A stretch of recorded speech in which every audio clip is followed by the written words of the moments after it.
Hi,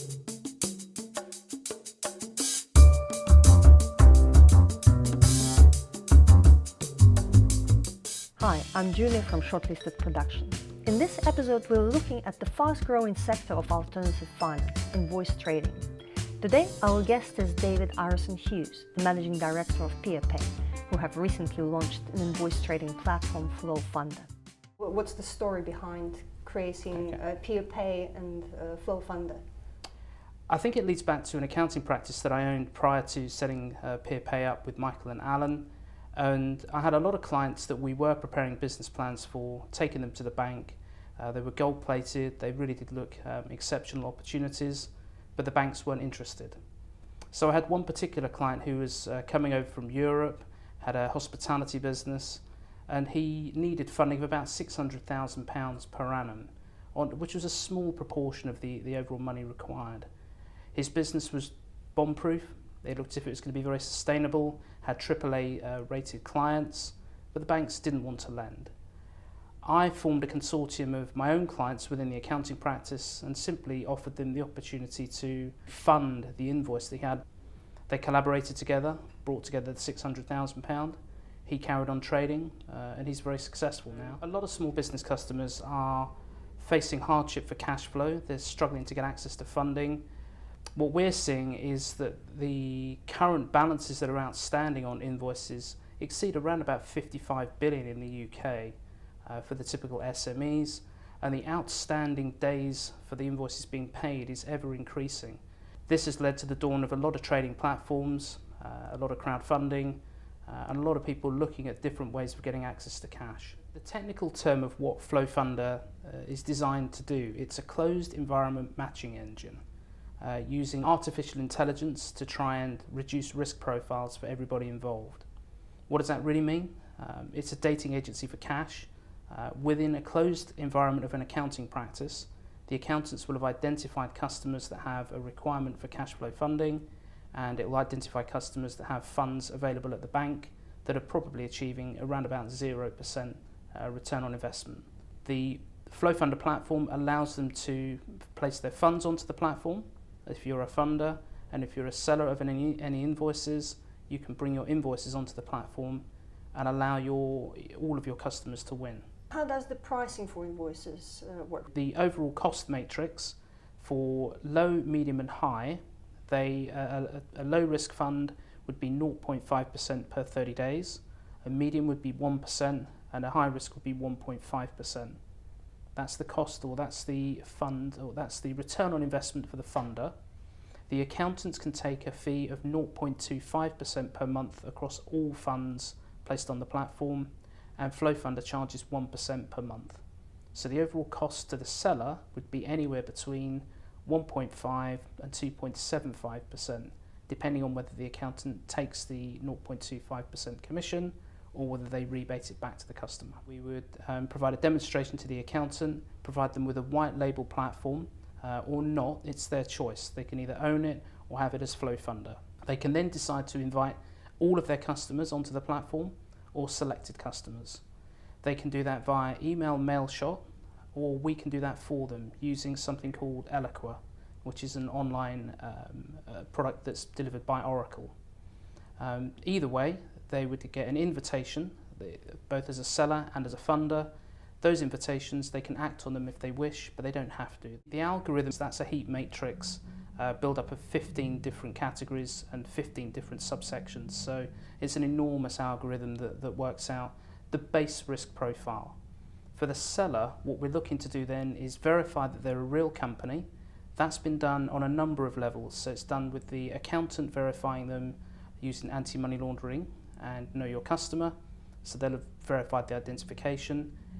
Once we've done that, we then search a company's house to verify that they're a live company, they're filing their accounts properly, and their data's up to date with Revenue and Customs. We then verify their end debtor by doing very much the same thing, by going to company's house and verifying that they're a live customer. Then to verify the individual invoice, we dive deep down into their accounting platform, currently Xero, with us looking at evolving into other platforms, and that will take the data right the way down to the last set of annual accounts filed. Once you've looked at all of that data, we can see all of their invoices, all of their bank transactions, their current profitability, and really, have a full understanding of their business setup. All of that information gets brought into the risk profile to then assess the company, the end debtor, and their business and exactly how they're trading at the moment. So it doesn't look at historic data, it's looking at live data. Once you've brought all of that into the platform, that will then give that individual customer a risk profile. We don't disclose that to the end funder, but the funder then goes in a bit like a stock portfolio, and they'll choose low, medium and high. We've tried to keep it very simple. A low risk profile would probably be something along the lines of a short-term invoice of 30 days for a AAA rated company. So we know it's going to get settled, it's just a time lag. A medium risk profile would probably be a slightly smaller entity or maybe a longer term time frame on the invoice. And a high risk profile would be long-term days outstanding, and it's hard to verify the end customer. Over the course of time, across all of the platform, we're going to build more and more data, which will help drive the risk profiling, drive the algorithm, and drive the information for everybody involved. And hopefully it will drive people to pay their debts a bit quicker, because we'll be able to name and shame them. On the funding side, we do two-part authentication. So as soon as somebody joins the system, they get an invitation, they'll get a 9-digit code sent to them via text and email. Once they've confirmed that code onto the system, we'll do a penny drop into their bank account to prove that that's a live UK bank account. Once they then receive that penny into their account, they'll get another authentication code they have to log onto the system and give us. Once they've done that, they can then become a customer. They can't change their bank account at all during the whole process, because we won't allow them to start off with a UK PLC bank account and then move to a bank account that we can't verify maybe in another country. So who owns the credit management process? Is this responsibility staying with the seller? Whilst they have sold their invoice, they're still responsible for the invoice and the payment. The only thing that fundamentally changes is the banking details on settlement. Once they've agreed to the terms and conditions and they've chosen how long they think the debt will be outstanding for, if it exceeds that deadline, then it's down to them to chase it. And we have a strict process that goes behind that, so that they would be advised that they owe the funds. If at that stage they don't chase the debt, then we would chase the debt on their behalf. If they get to the end of the 90-day period and it's still outstanding, then it's only at that point does that become a delinquent invoice. We then raise it again with the end seller and advise them they need to repay the funds back to the funders. If they haven't paid it or they can't pay it or refuse to pay it, it's at that stage that anonymity is removed and everybody knows who the relationship is with. Did you have many defaults? Well, what no, happens? we haven't, which has been good. Invariably there will be.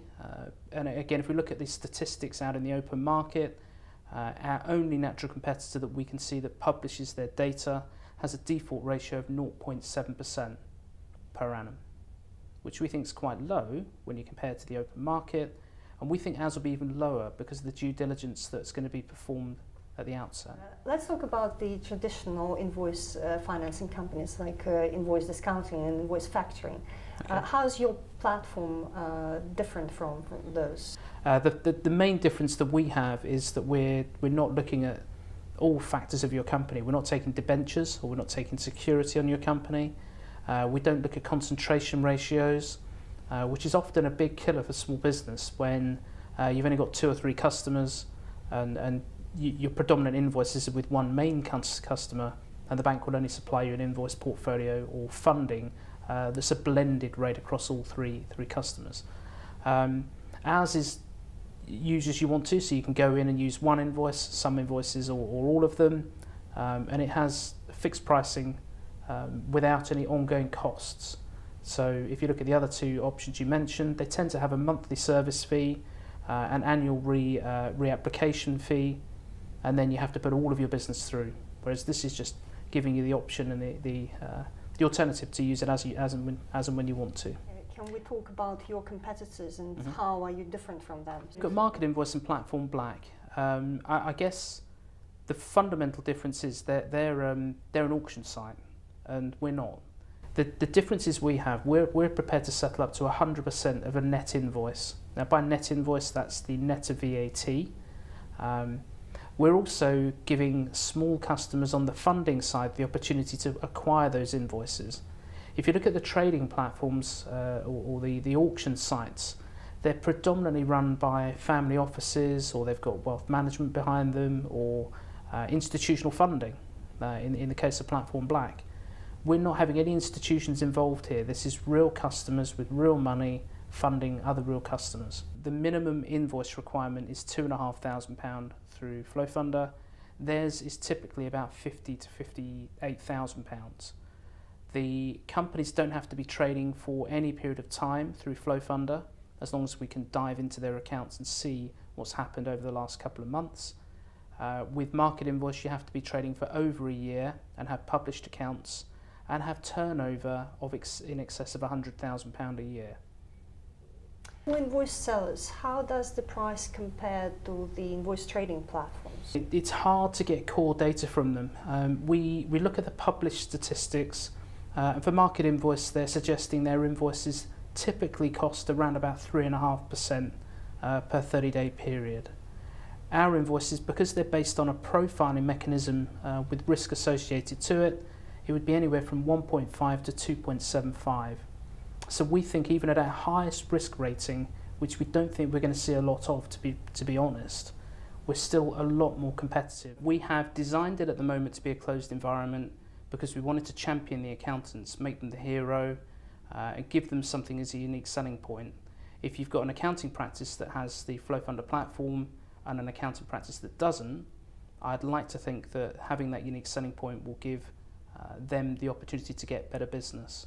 We did that in the short term was to try and build a unique proposition to wrap around an accountant, using a bit like the Xero accounting platform model, where they have their core platform, which is just a piece of accounting software, and then all around that they have a bunch of almost like applications, a bit like the App Store.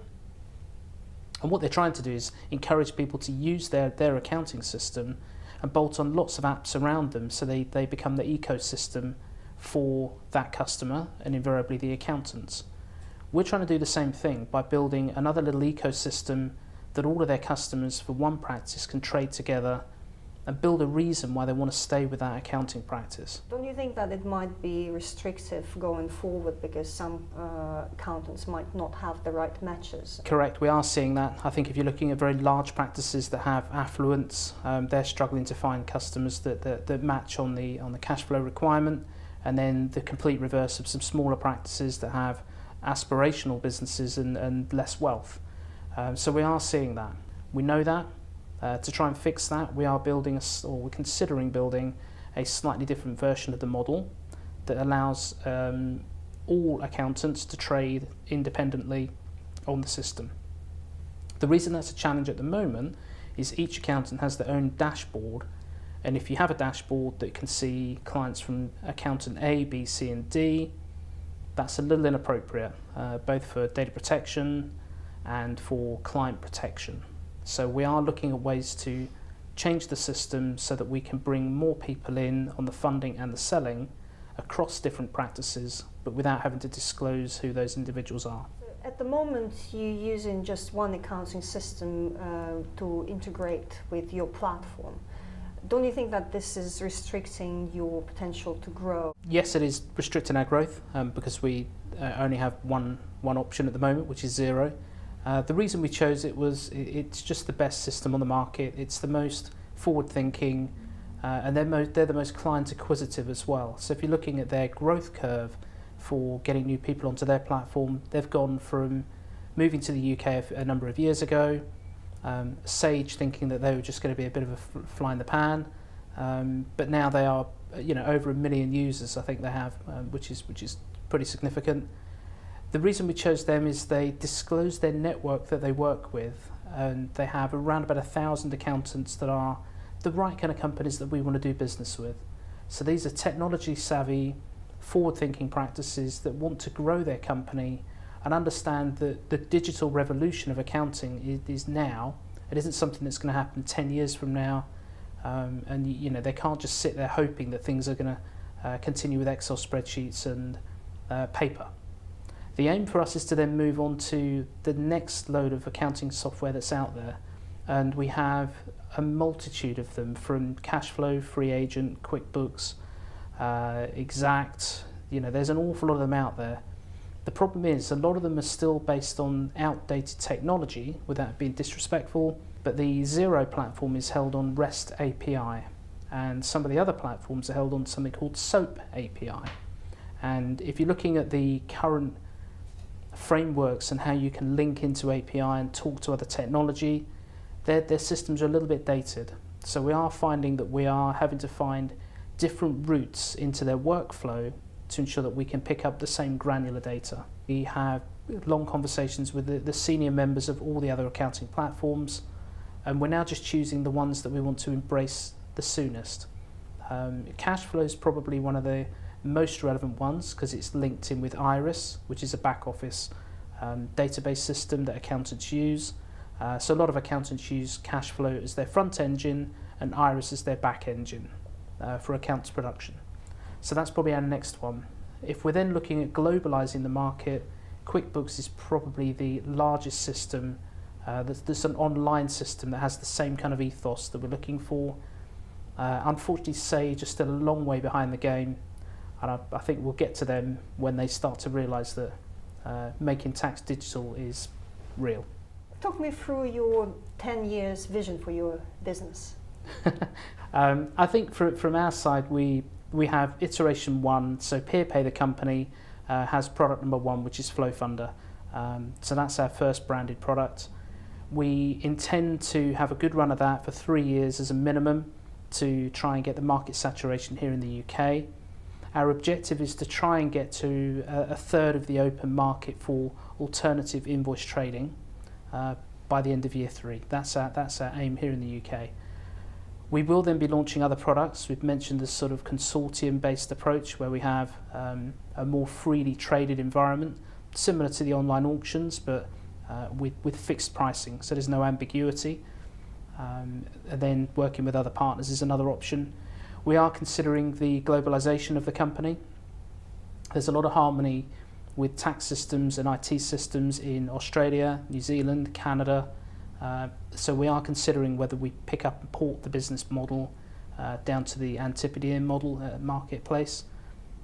We've looked at the United States and we'd like to crack that, but each state has their own regime, rules, and that makes it a bit more challenging.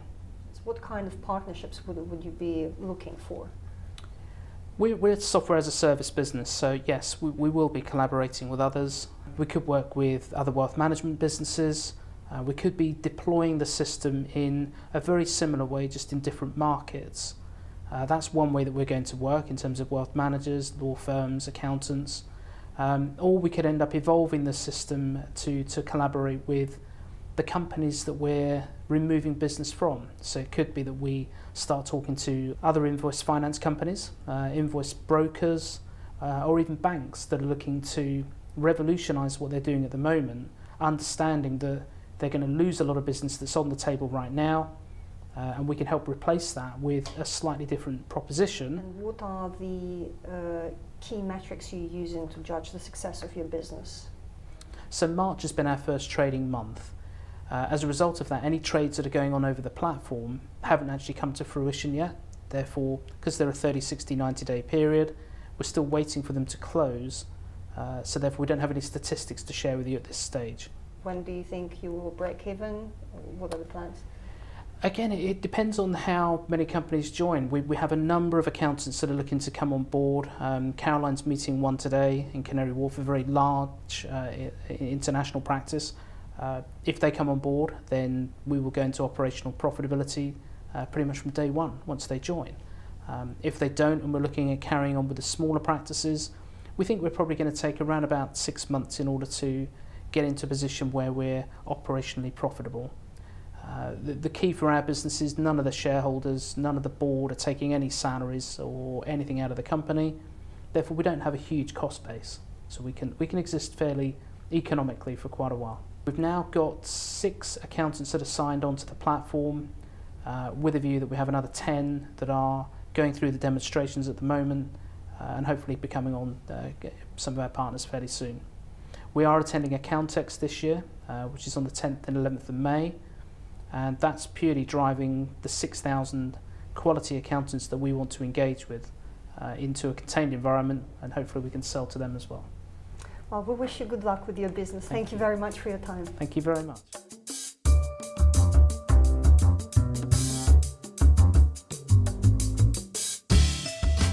Shortlisted Productions specialise in the production of business video content for corporate clients.